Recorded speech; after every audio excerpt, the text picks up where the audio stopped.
In my programme yesterday, I discussed how attempts to start up some kind of dialogue with Russia have been underway, launched by veterans of the US foreign policy establishment, led by the outgoing president, Richard Haass, of the Council for Foreign Relations. At the same time, I also pointed out that there are major obstacles within the US government. The President himself continues to be committed to his policy of support for Ukraine, and of course, other figures within the government are also similarly supportive of the conflict in Ukraine and have not yet given up hope that somehow, in some way, things will be turned round. And yesterday, we saw this group once more in the ascendant. There's been more announcements of more weapons deliveries to Ukraine, and in fact, this has been the largest aid package for some time. My understanding is that its value is around $800 million. So this is a big package, and we're told that the military aid will include 32 Stryker armoured personnel carriers, 32 Bradley infantry fighting vehicles, 31 155mm howitzers, we'll come to that in a moment, over 28 million rounds of small arms ammunition and grenades, Stinger anti-aircraft systems, Javelin and other anti-armour systems and rockets, AIM-7 Sparrow missiles for air defence, and tube-launched, optically tracked, wire-guided tow missiles.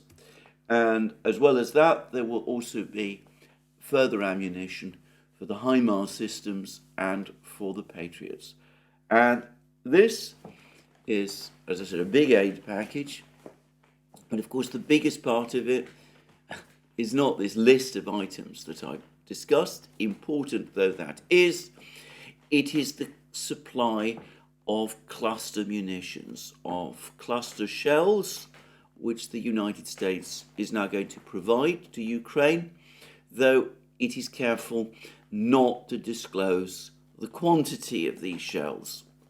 Now, what is most interesting about this particular package is certain statements that US officials have made alongside this package, and the most important comes from no less a person than the President of the United States, Joe Biden himself.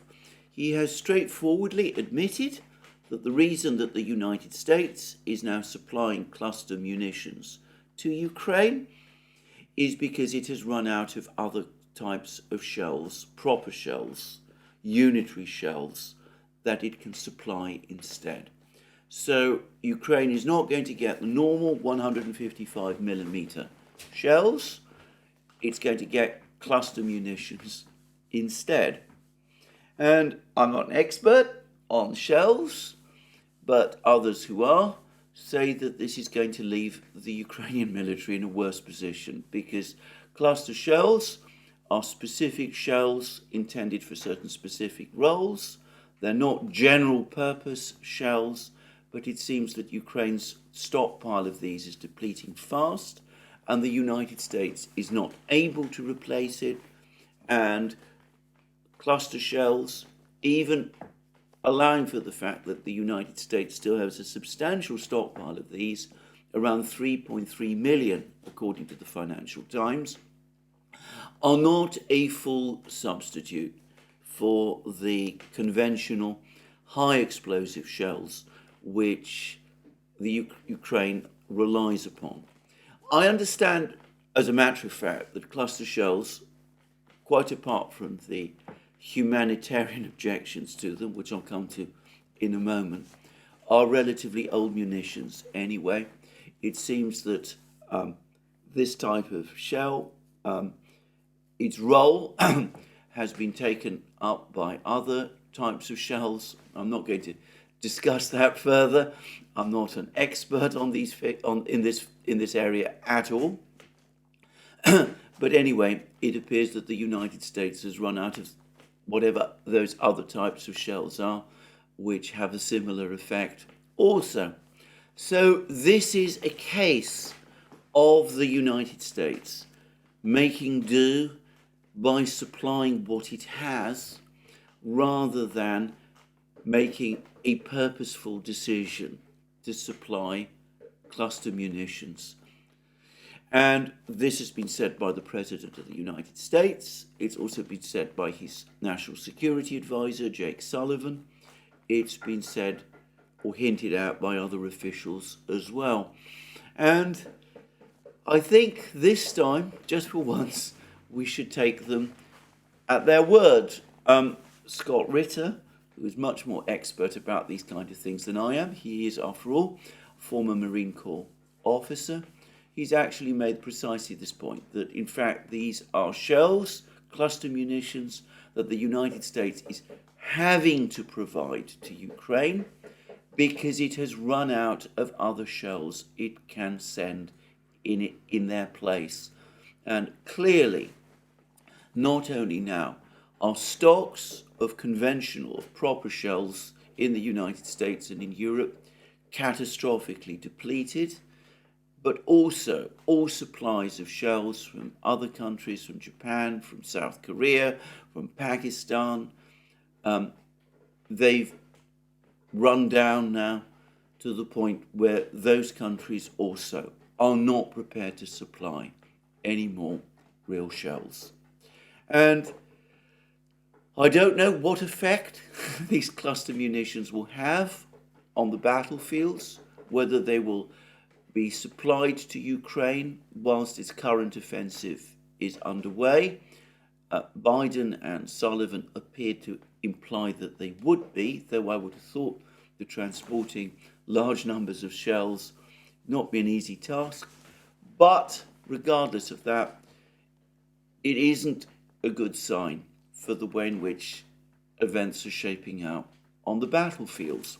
And in fact, there's been more statements to this effect by other US officials. The Pentagon has now straightforwardly admitted that the progress in the offensive has been disappointing, that they're not making the progress, that the Ukrainians are not making the progress that the Pentagon had expected.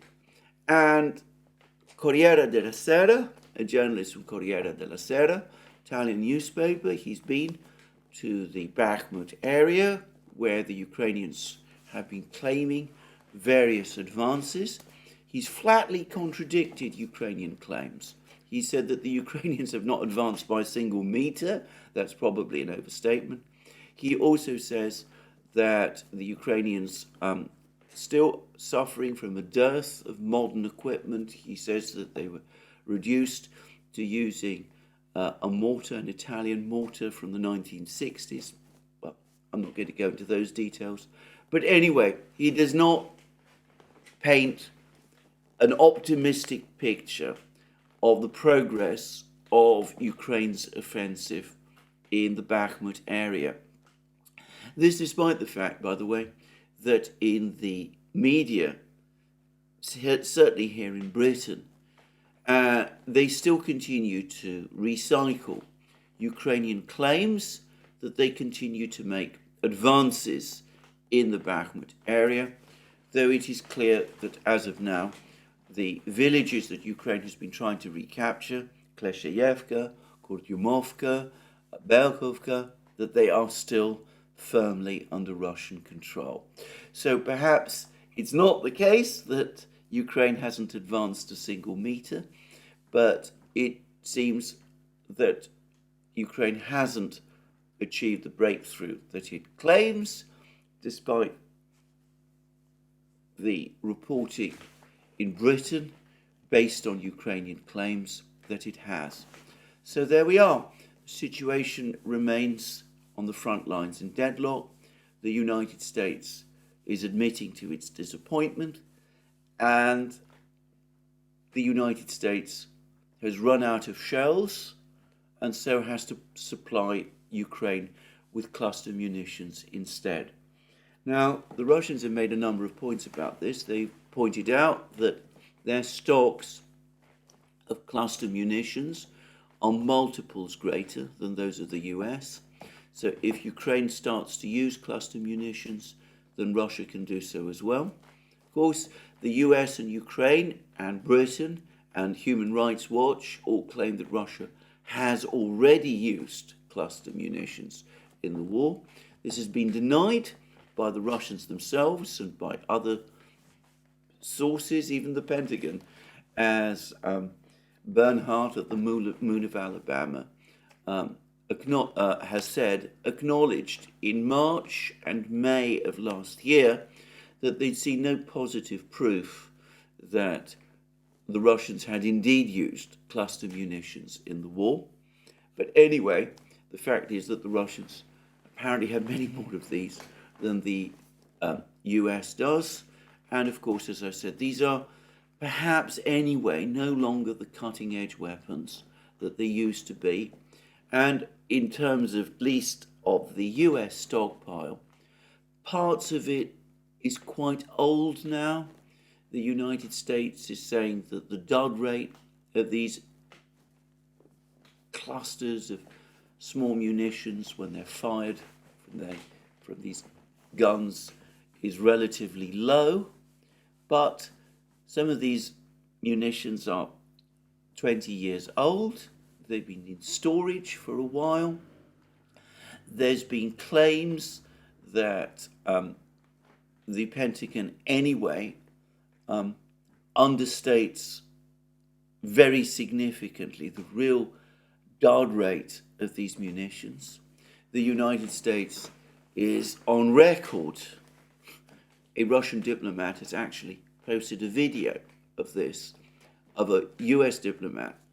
Anyway, the United States is on record as condemning the use of cluster munitions, and as I said, a Russian diplomat has actually posted a video of a US diplomat doing that very thing.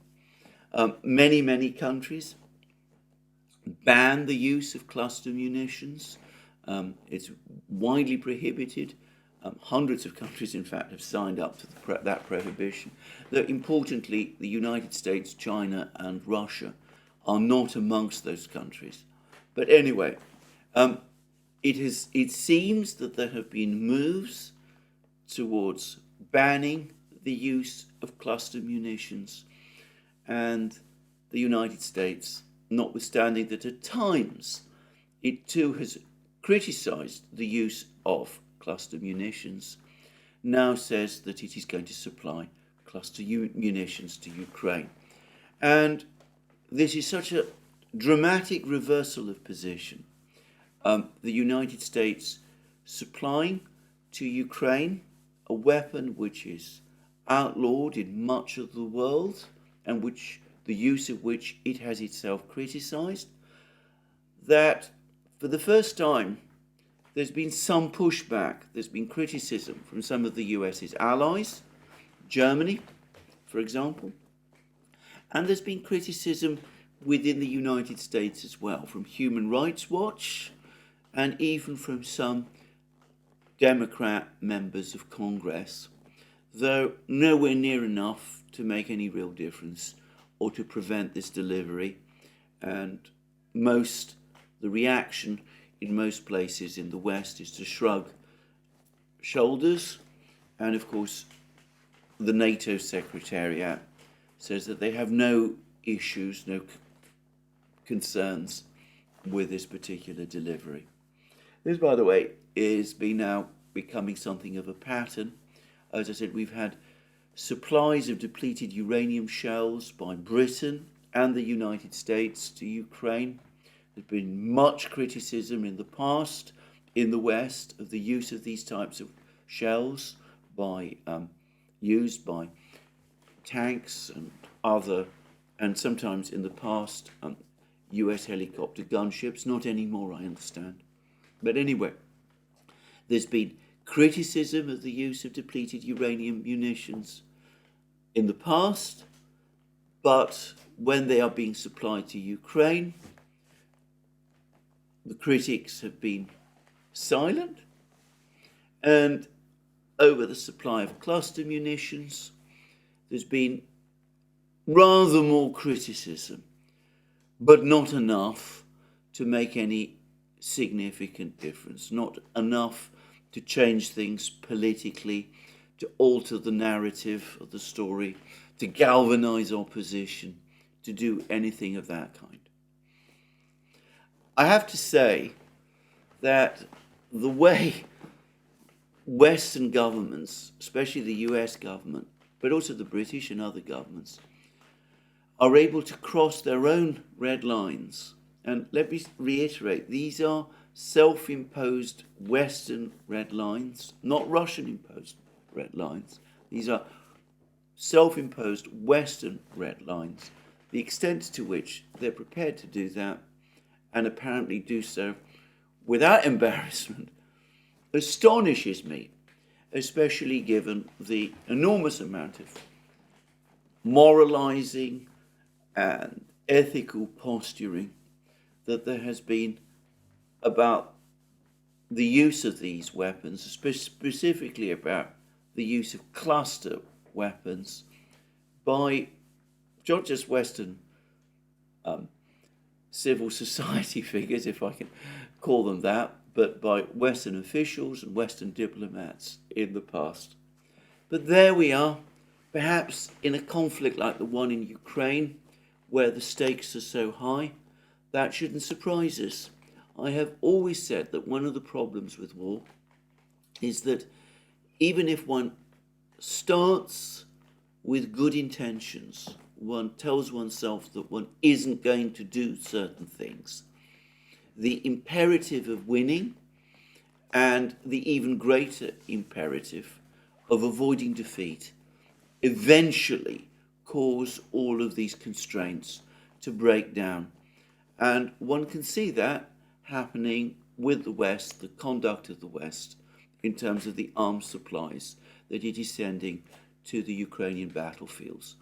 Now, before I leave this topic, I just wanted to say something else, because of course there's been a very well organized and effective campaign against cluster munitions in the past, which has now been effectively set at naught, or largely at naught, by the decision to supply Ukraine with cluster munitions.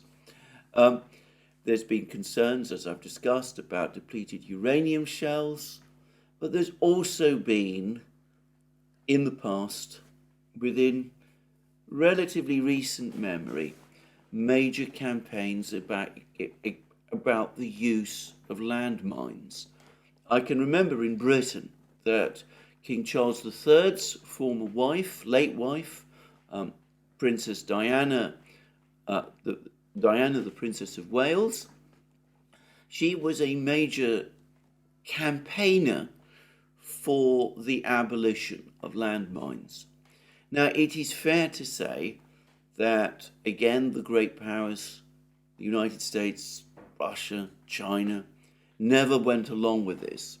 But I did notice that in the early stages of this war, the Russians seemed to be very sparing in their use of landmines. And one of the reasons why Ukraine's Kharkiv offensive was so successful in capturing so much territory in such a small period of time was because the Russians had taken no steps to plant large minefields, as perhaps plausibly they might have done. There was no minefields, for example, planted around the very lightly defended town of Balakleya, which was one of the first places that Ukraine captured over the course of that particular offensive. And this, by the way, resulted in vigorous criticism of the laxity, the negligence of the Russian military in its failure to plant landmines, which appeared in various Russian blog posts of the Russian media, in all those sort of things. Now, there might have been military reasons for this, or there might have been incompetence, or it might have been that the Russians anyway had said to themselves, we're probably going to withdraw from this area anyway, so what's the point in planting minefields?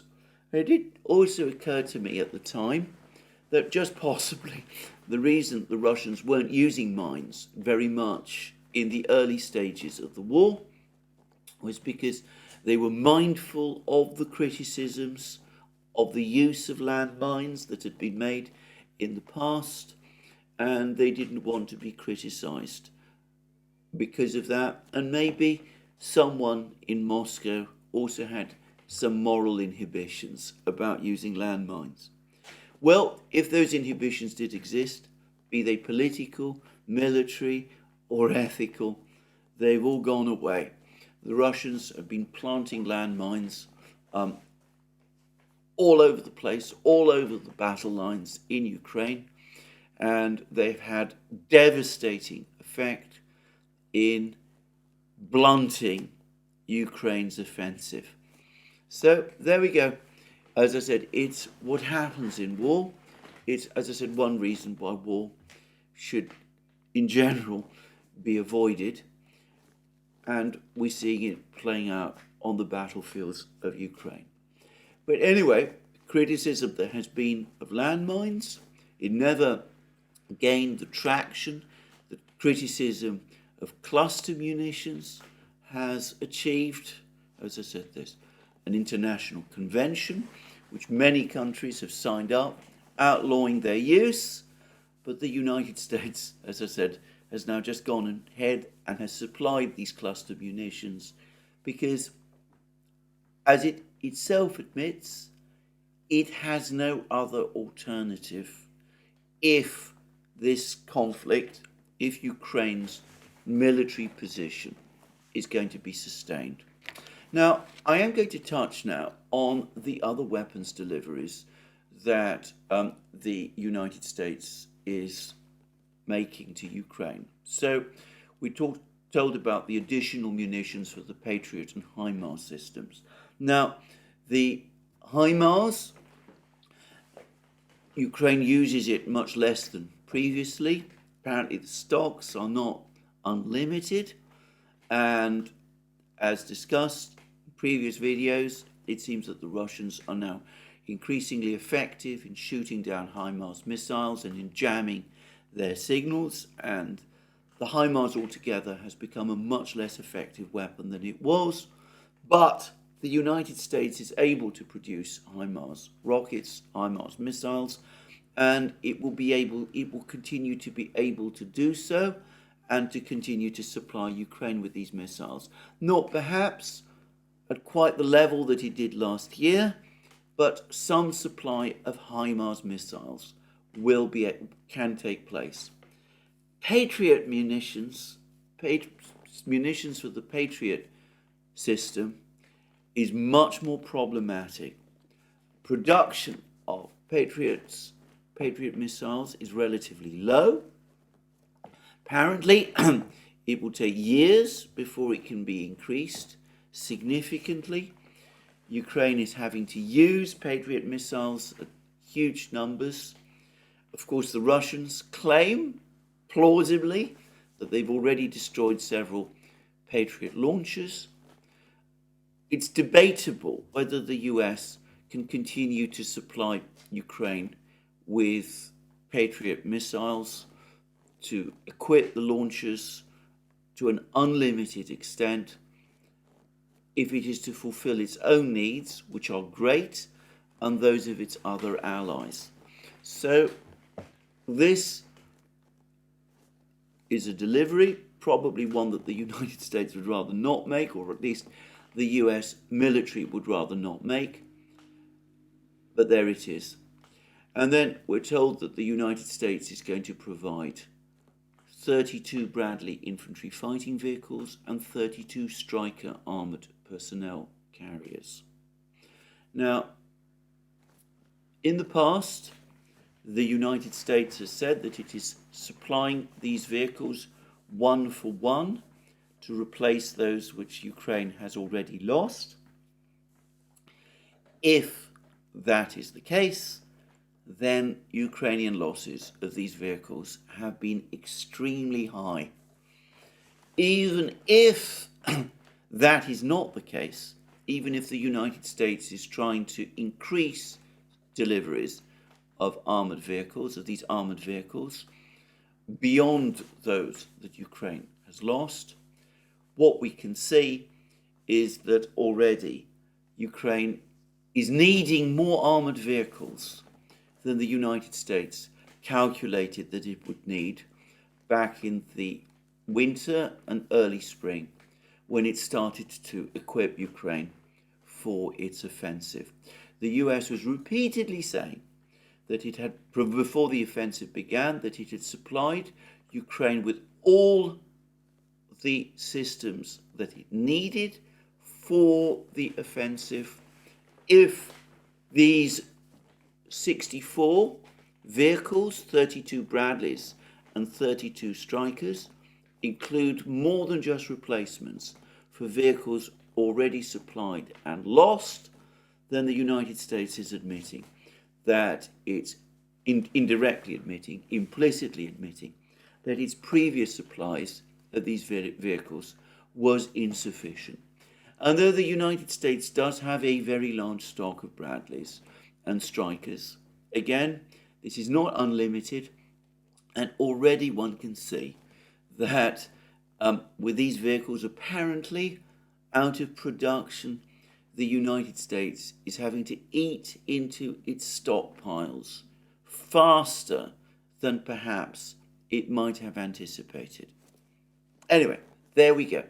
So we learn about precision aerial munitions. This is presumably some kind of Excalibur system, or who knows exactly. Demolitions, munitions and systems for obstacle clearing, mine clearing equipment and spare parts for all of that. Well, I'm going to make a guess. This is largely replacing equipment that Ukraine has already lost. Ukraine was supplied with enormous quantities of systems before the offensive for obstacle clearing, mine clearing, and all the rest. And it has proved largely ineffectual. There's lots of pictures out there of mine-clearing vehicles, including vehicles based on Leopard tanks and such things, littering the battlefield after they've been destroyed by the Russian military. And then, of course, we come to the 31 155mm howitzers. Now, there's been lots of reports that Ukraine is now running very short of M777s. Most of them have been destroyed, and lots of reports that Ukraine's other guns have also been destroyed as well. So these almost certainly simply replace, up to a certain point, guns which have been supplied to Ukraine, but which have been already lost. Now, I'm not going to discuss the 28 million rounds of small arms ammunition. Brian Beletic does that far better than me, but it seems that that is actually such a large number of, such a large amount of ammunition. And, of course, Stinger anti-aircraft systems and javelins, and these tow missiles. Apparently, Brian Beletic has explained at the new Atlas how these require lots of training. We now know that Ukrainian troops are becoming increasingly short in training, and nonetheless they're being supplied, despite the fact that the arsenals have been catastrophically run down. Production of Stingers and Javelins hasn't really started. Apparently Raytheon, which I believe makes the Stinger, is trying to track down retired workers to try to bring them back into the production lines to get them to start making these Stingers again. Anyway, whatever is left, perhaps the US has been hunting around the world for these things. Whatever is left, they're sending them to Ukraine.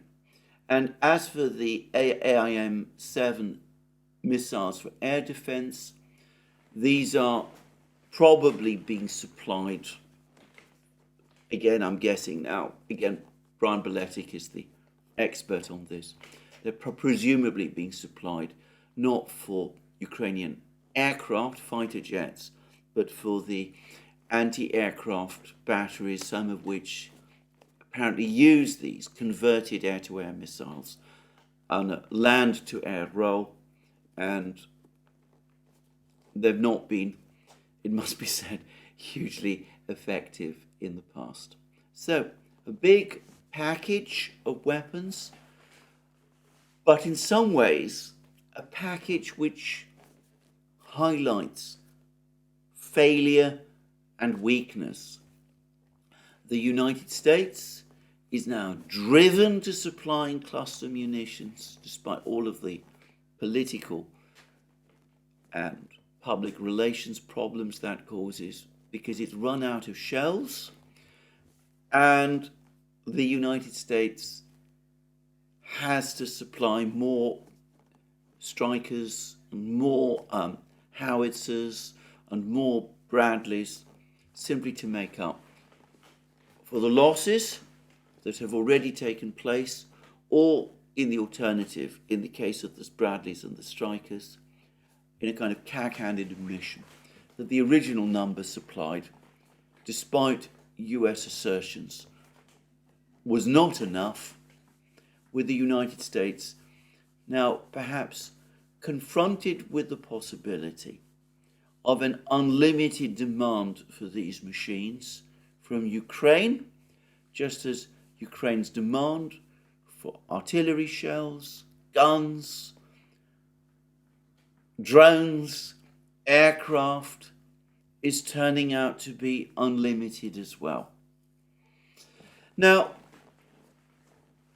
what is the purpose of all of this? Now, Biden and Sullivan have both said that the cluster munitions are going to be supplied for only as long as is needed until production rates for conventional 155mm shells have increased to the level when the United States can continue to supply them. Well, we have lots of production figures from the United States. It's absolutely clear that the United States lacks the ability not only to meet Russian production rates, which are multiples greater, but more worryingly, to meet even at the elevated production figures for 155mm shells that it is talking about, to meet even Ukrainian requirements. Ukraine is expending many more shells than the United States is able to produce in any possible realistic time frame. So Sullivan and Blinken may be saying this, that this is only to tide the US over until they can supply 155mm shells, conventional shells again, and no doubt eventually they will resume doing that, but the quantities are never going to be enough, and they will never be as great, I suspect, as they were last year and in the first months of this year. And in the meantime, of course, Ukraine will have to make do with less effective cluster munitions. And to my mind, that tells us two things. Firstly, it tells us that Ukraine is now critically short of shells. In a video that I did 2 days ago, I said that the limiting factor in terms of time for this Ukrainian offensive was shells, the number of shells that Ukraine still had in its stockpiles. I worked on the assumption that Ukraine had around 1 million 155mm shells that it had been supplied for the offensive. I said that it was being depleted, probably at a high rate, say around 10,000 shells a day, to sustain the offensive at the level that an offensive needs to be sustained. And I also said that 100 days seemed to me a realistic length of time before shell shortages began to become critical, and making it impossible to sustain the offensive to any realistic degree. Now, of course, what I did not factor in was possible Russian success in destroying ammunition stocks. The Russians have engaged in a massive missile and drone campaign for several weeks, for several months in fact, which by the way continues, knocking out Ukrainian depots of missiles and ammunition. There's been major explosions at ammunition dumps in Pavlograd, in Khmelnytsky, and in other places. I didn't factor that in because, of course, the quantities of shells and ammunition and equipment destroyed in these attacks is unknowable. But I wonder whether perhaps that aerial campaign has been more effective than perhaps even the most pessimistic or optimistic, depending on your point of view, analysts supposed, and whether perhaps Ukrainian stocks of shells have become even more rapidly depleted than I expected. In which case, perhaps that 100-day timeline for the offensive was an over-optimistic one. Certainly a fact that Ukraine has changed its tactics over the course of the offensive. It's no longer trying big armoured thrusts. It's trying to conserve its equipment to the extent that it can do, though the Russians still continue to publish reports every day of infantry fighting vehicles, including Bradleys and Strykers, which they say have been destroyed, and there's no one to contradict them. But anyway, on the actual battle lines, especially in the Zaporozhye region, the general consensus is that to the extent that Ukraine continues to launch attacks at all, they tend to be light infantry attacking under some degree of artillery cover, but that this isn't particularly successful, and that the casualties, in fact not successful at all, and that the casualties, the human losses Ukraine is incurring through this change of tactics have been extremely high. So, what is the purpose of all of this? Is it to prolong the offensive? Well, it might be, but I can't help but ask myself whether, in that case, this new package of equipment is going to be anywhere near sufficient to achieve that goal of a breakthrough. It seems to me that there is at least another possibility, which is that the purpose of this is not to keep the offensive going, it is to keep the war going. It is to prevent a Ukrainian collapse over the next few weeks and months.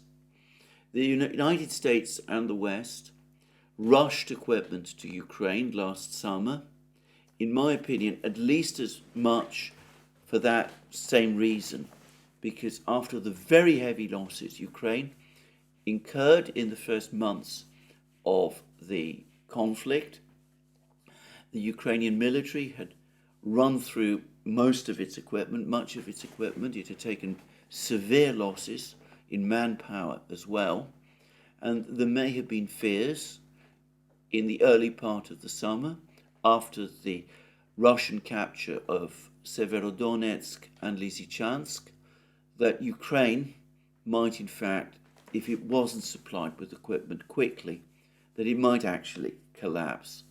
And I wonder whether the same isn't true this time, whether in fact the United States, the President and his advisors aren't concerned that with Ukraine having exhausted its shell stockpile, having suffered serious losses in equipment, which these can only, the latest delivery can only very partially replace, whether there isn't a real risk that at some point over the next few months, Ukraine might run out of everything and that there might be a sudden collapse.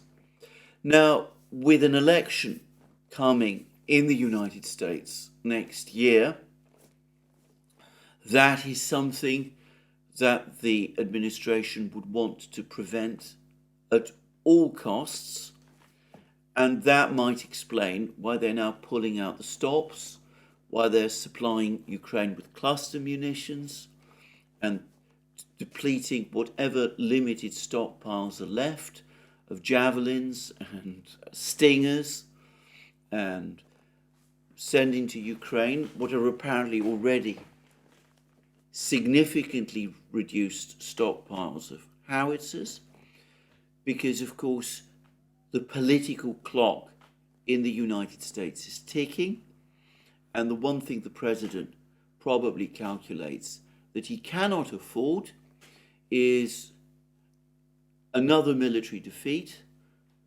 a very, very serious military defeat, coming just a few years after the collapse of the US position in Afghanistan. So we can see how the achievement of victory in Ukraine, however that is defined, is now perhaps, just possibly, being put to one side as the United States, or at least the administration, starts to confront domestic political imperatives. Now, whether this can be sustained for very long, whether the United States can continue to cobble together enough weapons to keep Ukraine on a kind of drip feed, is another matter. And I'm not going to explore this. 3.3 million cluster munitions sounds like a lot, but Ukraine has probably already run through at least 2 million rounds of 155mm shells. I'm guessing that many of these cluster munitions, the stockpile is quite old in places. As I said, some of them probably decades old by now. They might not be usable. And besides, Scott Ritter says that they're not particularly effective either, or at least they're less effective than the conventional shells that Ukraine is using. And of course, as I've also discussed in recent programs, Russian forces are growing in strength. They're fielding more and more tanks, more and more infantry fighting vehicles, more and more types of machines, and of course they're recruiting more and more men every day, 1,400 a day. They're building up their forces at great speed. So whether it's enough is another matter. But that brings us back to the question of the diplomacy. And President Biden, in early comments on the eve of the Vilnius summit meeting, has in effect acknowledged that Ukraine is not going to enter NATO at any immediate point in time. He said that it cannot do so whilst the conflict is underway. I find it astonishing that Western leaders don't understand that holding out for Ukraine the possibility that it might enter NATO after the war is over simply incentivizes Russia to continue the war, which all the indications are that it can most emphatically do. But anyway, President Biden has again said that Ukraine cannot enter NATO now, Ukraine is going to be provided with all kinds of SOPs in its place. Stoltenberg has talked about the setting up of a NATO-Ukraine Council, in other words, another talking shop. He's talked about a reaffirmation by the West, by the NATO members, of Ukraine's eventual NATO membership. President Erdogan, rebuffed by Zelensky over Erdogan's requests that Ukraine should accept Turkey's role as a mediator, nonetheless repeated Turkey's long-standing position, his own long-standing position, even though it irritates the Russians, that Turkey supports Ukraine's NATO membership. He has a particular incentive to do that at the moment because it looks increasingly like he's going to veto Sweden's application for NATO membership. But anyway, the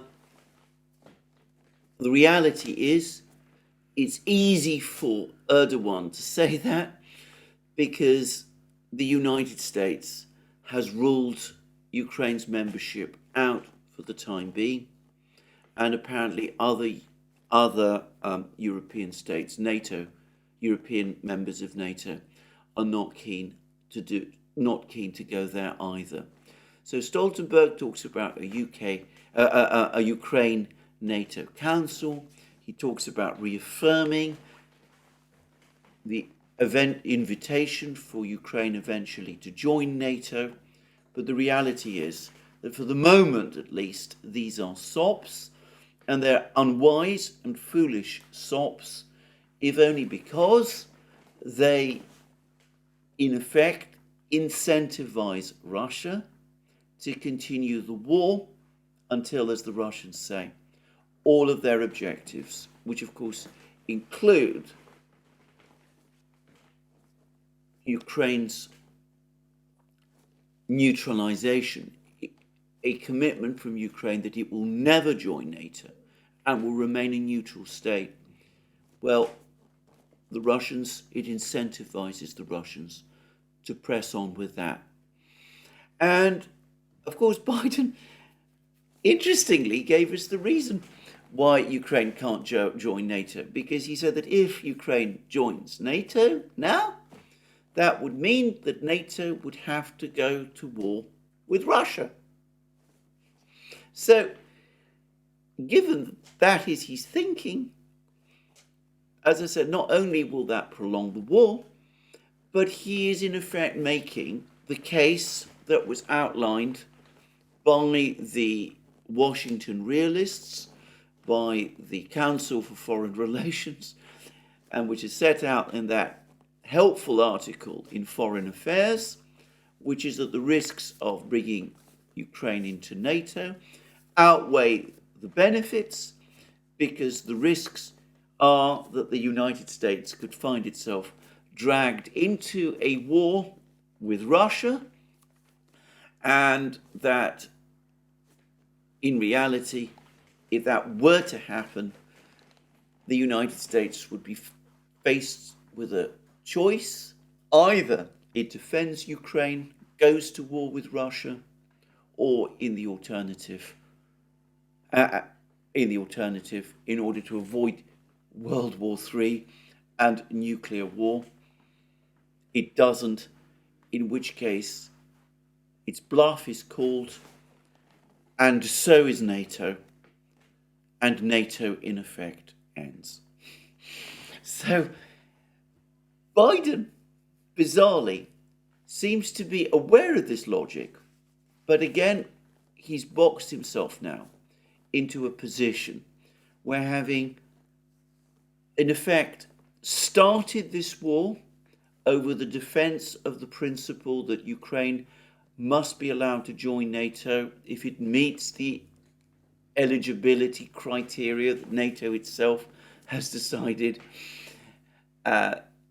having, as I said, in effect triggered this war on that principle, he's now, even as he understands or appears to understand the dangers of it, He can't go back on that, and the result is that we see continued affirmations of Ukraine's prospect of joining NATO one day, which, as I said, only incentivizes the Russians to continue, even as it becomes more and more difficult, as this latest arms package shows, for the United States and for the West to continue to sustain support for Ukraine through this war. It's an extraordinary tangle that the Western powers have got themselves into, especially the United States, and it's a sign, again, of President Biden's, and indeed of many Western leaders' inability to think this thing through properly, something which, by the way, continues to be the case. Meanwhile, by the way, there are increasing criticisms of President Biden in Britain, with the British still furious over his decision to veto the appointment of Ben Wallace as NATO Secretary General.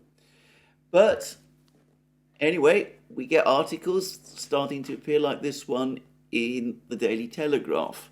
Now, I'm going to read some extracts of this article because we at the Duran have received some pushback from some people who don't like the fact that we say that Biden is a disastrous diplomat and that nobody likes him. Well, this is the Daily Telegraph, and it says, "Here comes Biden, the world's worst diplomat." That's the title.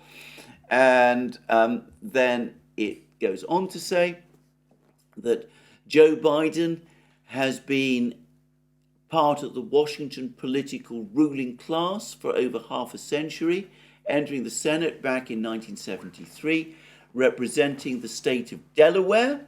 He has built a well-earned reputation as one of the most crude, narcissistic, and rude politicians of our time. And Biden is a president who exudes incredible arrogance whilst demonstrating a limited understanding of many foreign policy issues, combined with a series of embarrassing gaffes. His presidency has been a monumental disaster on the world stage. And Britain has nothing to learn from Biden's foreign policy and has frequently been the victim of his rambling incoherence and sneering disregard for Britain's past, its democratic decisions, including Brexit, and its key role on the international stage. Anyway, and Biden has been his own worst enemy, and his version of international diplomacy is taking a wrecking ball to America's most valued partnerships and alliances. Well, I'm not saying that that is a universal view of Biden in Britain, but it is, by the way, the view I have. And we see that on the Duran, we are not the only people to hold it. Anyway, moving on to the other foreign policy crisis that is brewing on the horizon. Janet Yellen is now in China. She's apparently due to have 4 days of meetings, not just 2 days of meetings, with the Chinese leadership. And the most interesting thing about this visit is that the Chinese have been playing it very low key.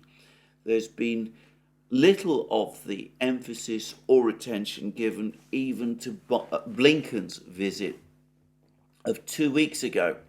Nonetheless, we have had a report about this visit from Global Times, and the article speaks about Chinese Premier Li tells Yellen Chinese-US ties can see more rainbows after wind and rain. So, this is what the Chinese are saying. But then, of course, we again have comments that blame for the deterioration is entirely the fault of the United States. Li met Yellen at the Great Hall of the People in Beijing. During the meeting, the Chinese premier said that Chinese culture values peace above everything else, as opposed to hegemony and bullying. Well, who then is engaging in hegemony and bullying? Obviously the United States. And then we go on to read, it is hoped that the US will uphold a rational and pragmatic attitude and work with China in the same direction to push bilateral relations back onto the right track at an early date. So the fault for the deterioration is entirely with the United States, with its practice of hegemony and bullying. And then Li apparently went on to say that politicizing economic cooperation or overstretching the concept of security on such cooperation does no good for economic development of the two countries and the whole world. Li further noted that the two sides should strengthen communication and seek consensus on important issues in the bilateral economic field through candid, in-depth and pragmatic exchanges so as to inject stability and positive energy in China-US economic relations. And then we have comments about Yellen's reaction, referring to a rainbow. Yellen said that when she arrived in Beijing on Thursday, Li said China-US relations can also see more rainbows after a round of wind and rain. As the Chinese premier spoke, Yellen listened, constantly smiling and nodding, reading what appeared to be a prepared statement. Yellen said that the leaders of the two countries during the meeting in Bali emphasized that senior officials from our countries should deepen constructive efforts on macroeconomic stability and address shared global challenges. I'm in Beijing to build on that direction. It is my hope that this visit can spur more regular communications between our two countries, and we seek healthy economic competition, not winner take all, but that with a fair set of rules can benefit both countries over time. And then the Chinese were not pleased with the reference to a fair set of rules, because they go on to say that this is from Global Times, there are many differences between the two countries, even as the US constantly cracks down on Chinese firms and restricts high-tech exports to China. Yellen said during her meetings with Chinese officials that she would be communicating concerns from US businesses about China's use of non-market tools. So the Chinese are saying that Yellen is being hypocritical. She talks about fair rules, but in practice it is the United States that is violating those rules. And then we hear that claims are hyped by US politicians in their attempts to crack down on China's development, noting that China has repeatedly provided evidence that there is no such practice. And then Global Times quotes Professor Li Haidong at the Chinese Foreign Affairs University. While the US continues to nitpick and create many problems, bilateral economic and trade relationship is still the ballast stone of China-US relations, and this has not changed. And this brings us to why the Chinese have agreed to see Yellen, which is, of course, as this article from Global Times essentially says, political relations continuing to deteriorate. We're going to see what Xi Jinping said to the Chinese military in a moment. But for the moment, the relationship with the United States continues to work heavily to China's advantage.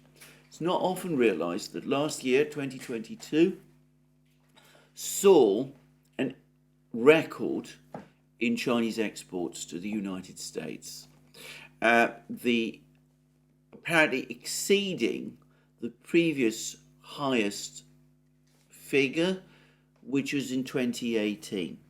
And the United States trade deficit with China last year actually widened by 8%. So the Chinese make good profit out of this trade, and if they can keep it running, if they can keep it operating for as long as possible, pragmatic and tough-minded people as they are, they say to themselves, why cut your nose to spite your face? Why wreck economic relations, even whilst they work so massively to China's own economic advantage? And if Yellen comes along saying that she doesn't want to decouple with China because it's not in China, the US's interests to do so, well, let's play along with that, because for as long as we can keep trade running, it works to our advantage, and let's therefore maintain our contacts with the Chinese. Nonetheless, the Chinese do understand that this might not continue forever. The same Global Times article says that there are growing hurdles, even for win-win economic and trade cooperation, as Washington continues to put up barriers, including reportedly mulling new restrictions on investments in China and on artificial intelligence chips as part of its overall approach to contain China. The atmosphere is not very appropriate for the two sides to reach any meaningful deal in the economic area, given the growing tensions in overall bilateral relations. In addition to economic and trade crackdowns, Washington has also been constantly provoking tensions with China on multiple fronts, including the Taiwan question and the South China Sea. And the Global Times quotes a research fellow at the Institute of American Studies at the Chinese Academy of Social Sciences, Liu Weidong, and he says that the US's strategy has already been established. It will decouple from, crack down, and compete with China. It has become a fundamental US policy. That is why it is so hard for the two countries to reach any meaningful outcome during meetings such as those during Yellen's trip, the restoration of this kind of communication being the only achievement that can be expected for the present.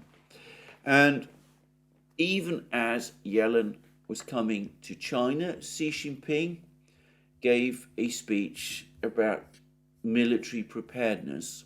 And Xinhua, the official Chinese news agency, has published a report about this. It's dated July 6th. Chinese President Xi Jinping stressed efforts to focus on the goals for the centenary of the People's Liberation Army and break new ground for theatre command development and war preparedness. And he made his remarks during his inspection of the headquarters of the PLA Eastern Theatre Command in East China's Jiangsu province on Thursday.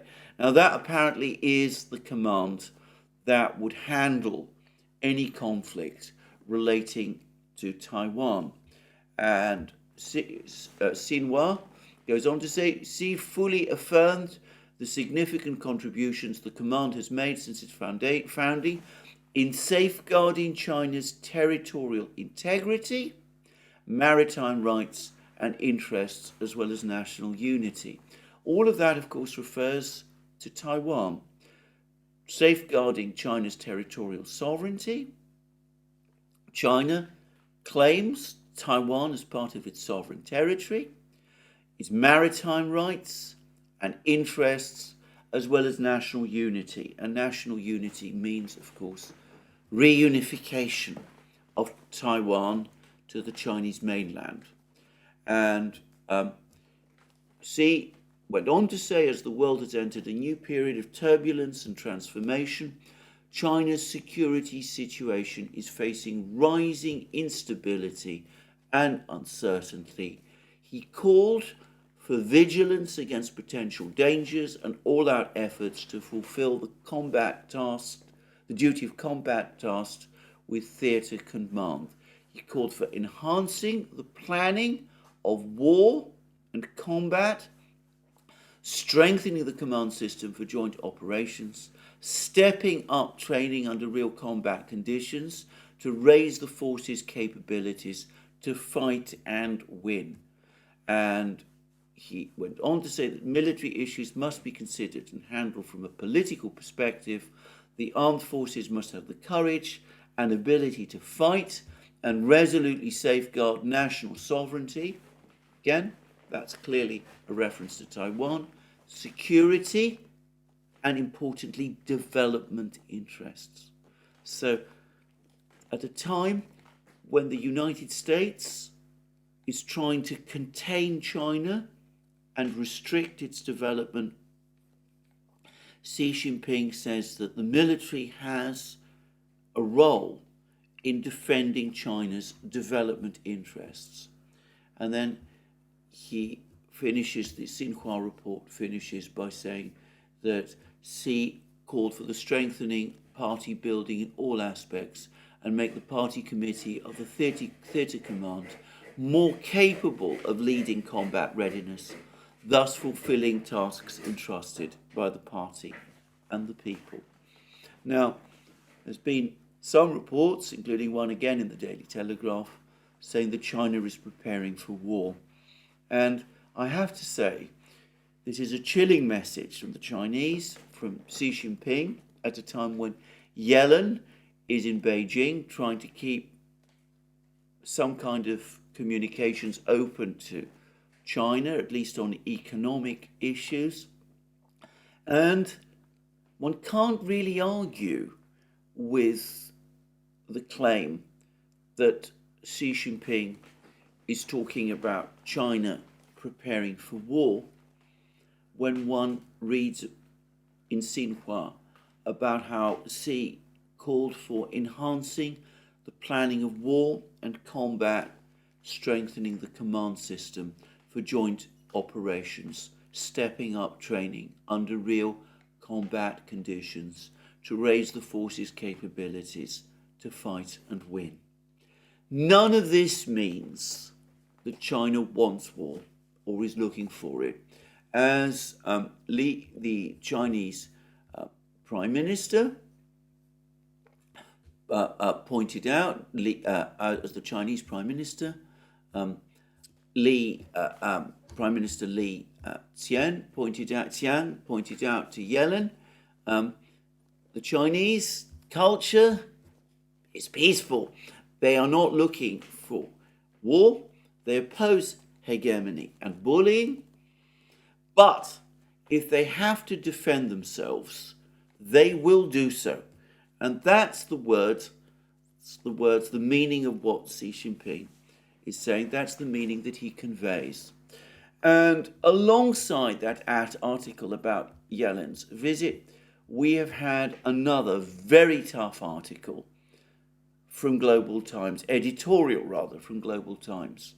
And it says, NATO's hidden agenda against China exposed in advance by Lithuania. And the editorial reads, NATO is set to hold a summit in Vilnius, Lithuania. As the host country, Lithuania appears both excited and impatient. A significant part of this sentiment is reflected in its provocation of China. At the same time, several other NATO members also appear to have coordinated in their approach to Taiwan Island. They have all exposed the coming NATO summit's malicious intentions towards China. This cannot be ignored by the Chinese people, who must remain vigilant. And then Global Times speaks mockingly about the fact that Lithuania has announced an Indo-Pacific strategy. And it says the most eye-catching part of this 16-page strategy, which is in inverted commas, is a statement on the Taiwan question, emphasizing the development of economic relations with Taiwan as one of Lithuania's strategic priorities. And Global Times says it even shamelessly draws a red line, claiming that the status quo in the Taiwan Straits cannot be changed via the use of force or coercion. And then the article, the editorial goes on to say, it is bizarre that a Baltic country with a population of less than 3 million, located in the direct radiation zone of the Russia-Ukrainian conflict, has come up with an Indo-Pacific strategy. Many of its wordings for the strategy are familiar, as if they had been directly taken from US rhetoric towards China, only this time being voiced by Lithuania. What is even more jaw-dropping is that Lithuania's foreign minister claimed that with the strategy having been approved, Lithuania now finds itself amongst global leaders. Only someone completely lacking self-awareness could make such a statement. But then the point that the article makes, the editorial makes, is that Lithuania would never have engaged in this kind of performance if it was not reflecting opinion in Washington, and that Lithuania is simply announcing or simply exposing what the intentions, the ultimate intentions, the United States has towards China. And the article, the editorial, also points out that leaders of 4 Asia-Pacific countries, Japan, South Korea, Australia and New Zealand, will also be attending the Vilnius summit, the NATO summit in Vilnius, and that the Lithuania's role is not the grand chess game played by NATO and US is not influenced by Lithuania. Lithuania is merely a pawn which has crossed the Rubicon, encouraged and pushed forward without considering retreat. So there we go. And it isn't just Lithuania. The editorial also points out that the UK and Poland have also signed a 2030 strategic partnership joint declaration, which also meddles in the Taiwan question.